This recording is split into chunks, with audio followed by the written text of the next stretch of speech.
మాట్లాడాలి. రాజేష్ గారు, ఇప్పుడు ఎవరి నమ్మకాలు వాళ్ళకు ఉంటాయి. వాళ్ళ కోట్లాది మంది భక్తుల మనోభావాలు ముడిపడి ఉన్న ప్రపంచంలోనే అత్యంత ప్రసిద్ధి చెందిన పుణ్యక్షేత్రం తిరుమల తిరుపతి దేవస్థానం. దానికి ఒక బోర్డు, వ్యవహారం ఇదంతా ఉండి, అంటే ఇక్కడ ఇన్ని అరాచకాల, ఇన్ని కుట్రల, అంటే కల్తీ నెయ్యి, అందులో రకరకాల యానిమల్ ఫ్యాట్స్ ఇవన్నీ కలిపినప్పుడు అందరికీ ఒకసారి జల్లుమనిపోయింది. ఆ తర్వాత మళ్ళీ ఇదొక అంశం. అంటే ఎందుకు టీటీడీ టార్గెట్? దీని ద్వారా ఏం సాధించాలని వీళ్ళు అనుకుంటున్నారు? ముందుగా ప్యానల్లో ఉన్న పెద్దలు, అలాగే ఏబిఎన్ వీక్షకులందరూ కూడా శుభోదయం. నమస్కారం.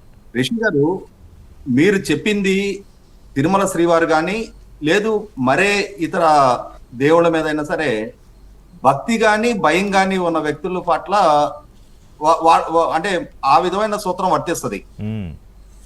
అంటే దేవాలయాల విషయంలో కొంత నియంత్రణ పాటించాలి, కొంత నిగ్రహాన్ని పాటించాలి, రాజకీయాలకు అతీతంగా దేవాలయ వ్యవస్థను చూడాలి. దేవాలయ వ్యవస్థ కాదు, ఏ ఇతర మతస్థుల నమ్మకాన్ని విశ్వాసాన్ని పెంపొందించే ప్రార్థన విషయంలో అయినా సరే అదే నియంత్రణ పాటించాలనేది ఆయా ఆలయాలు కానీ ప్రార్థనా మందిరాల పట్ల ఐదర్ భక్తి అయినా ఉండాలి, భయమైనా ఉండాలి. కానీ ఇవేవీ లేని బరితెగింపు వ్యవస్థ వాళ్ళ ఆంధ్రప్రదేశ్ రాష్ట్రంలో పౌర సమాజానికి వీళ్ళేం కొత్త కాదు. 2014-19 మధ్య ఇదే విధమైన వ్యవహారం కనపరిచారు. 2024 తర్వాత కూడా మళ్ళీ ఇదే వ్యవహారాలు కనపరుస్తా ఉన్నారు. 2019-24 మధ్య వాళ్ళ అధికారంలో ఉన్ననాడు కూడా అదే విధమైన వ్యవహారాలు కనపరిచారు. కాకపోతే ఏంటంటే 2019 ముందు తిరుమల శ్రీవారి ఆలయాన్ని ఇదే విధమైన రాజకీయాలకు వేదికగా వీళ్ళు మార్చుకున్నారు.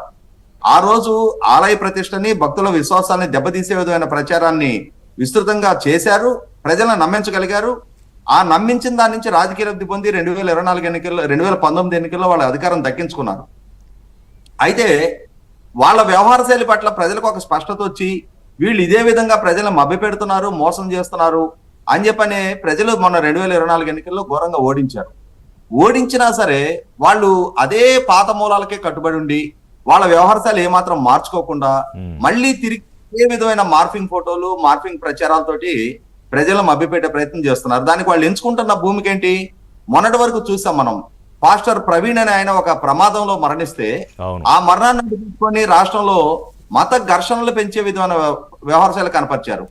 రాజకీయంగా నిరుద్యోగులుగా ఉన్న వాళ్ళని కొంతమందిని, అలాగే మాజీ మత ప్రబోధకులను కొంతమందిని, అలాగే ప్రస్తుతం పాస్టర్లుగా ఉండి వైసీపీ పార్టీ తోటి అటాచ్డ్ గా ఉన్న వాళ్ళని కొంతమందిని ముందు పెట్టి మీడియాలో చాలా విస్తృతంగా ప్రజల్లో కూడా ఉద్రిక్తతలు పెంచే విధంగా ఎంత ప్రయత్నం చేశారో చూసాం. అవును, వర్కౌట్ అవ్వలేదు, బూమరాంగ్ అయింది. మొత్తం పోలీసులు ఏం జరిగిందో తేల్చాక ప్రభుత్వం, పోలీస్ డిపార్ట్మెంట్ చాలా సమర్థంగా వ్యవహరించి పూర్తి వివరాలని ప్రజల ముందు ఉంచి వాళ్ళని కట్టడి చేయగలిగింది కాబట్టి సరిపోయింది. కానీ లేకుంటే వాళ్ళు సృష్టించిన, వాళ్ళు చేసిన విద్వేష ప్రచార నేపథ్యంలో ఖచ్చితంగా ప్రజల మధ్య విద్వేషాలు పెరగడానికి ఆస్కారం ఉండేది.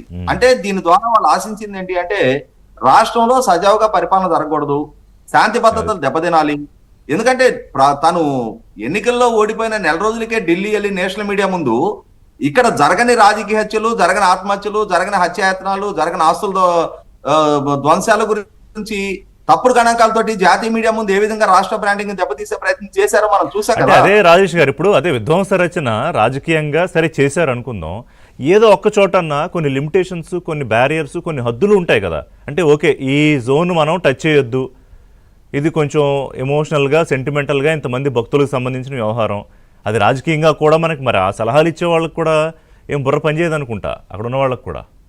ఆంధ్రప్రదేశ్ రాష్ట్ర ముఖ్యమంత్రిత్వం అనేది ఆయనకి పెట్టని వరంగా ఆయన భావిస్తా ఉన్నాడు. దానికోసమే ఆయన పెట్టి పుట్టినట్టుగా ఫీల్ అవుతా ఉన్నాడు. ఆ స్థానంలో తను తప్పిస్తే వేరే వాళ్ళు ఉన్నాడు. ఇవాళ ఆ పదవి దక్కించుకోవడానికి సులభతర మార్గంగా 2019 ముందు ఇదే విధమైన ప్రచారాలు ఆయనకి కలిసి వచ్చాయి. కులాల మధ్య విద్వేషాలు, ప్రాంతాల మధ్య విద్వేషాలు జరగని. చంద్రబాబు నాయుడు ఇంట్లో డైమండ్, పింక్ డైమండ్ పెట్టుకున్నాడు ఆయన బీరువా లాకర్లో, లేకపోతే బూందీ పోటు తవ్వారు, రకరకాలు. సరే, నిజంగానే మీరు అన్నట్టు కొంత కలిసి వచ్చాయి. అప్పట్లో టీడీపీ ఏంటంటే ఆయన ఈ పరిపాలన అభివృద్ధి మీద దృష్టి పెట్టి దీని మీద పెద్ద కౌంటర్లు ఇచ్చేవారు కాదు.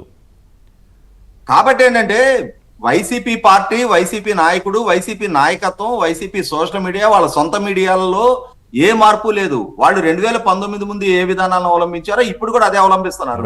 అటువంటిప్పుడు ప్రభుత్వం 2019కి ముందు చూపించిన ఉదాసీనత ఇప్పుడు చూపించడానికి వీల్లేదు. చూపిస్తే ఎందుకంటే అంతే సంగతులు. ఆ రోజు వాళ్ళ ప్రచారాలు ప్రజల నమ్మిన పర్యవసానం 5 సంవత్సరాల వాళ్ళ పాలనా హయాంలో రాష్ట్రం ఎంత విధ్వంసానికి గురైంది అనేది కళ్ళ ముందు ఉన్న నేపథ్యంలో ప్రజలు రిలీజ్ మళ్ళీ ఈ ప్రభుత్వానికి అధికారం కట్టబెట్టిన నేపథ్యంలో 2019 ముందు అదే విద్వేషాలు కొనసాగించి వాళ్ళు ప్రజలను ఏమార్చిన నేపథ్యంలో కనీసం ఇప్పుడైనా సరే వాస్తవ దృక్పథంతో ప్రభుత్వం పరిపాలన చేయాలి. నెహ్రూ గారు ఏం చెప్తారో. జ్యోతుల్ నెహ్రూ గారు, జగ్గంపేట ఎమ్మెల్యే, సీనియర్ నాయకులు.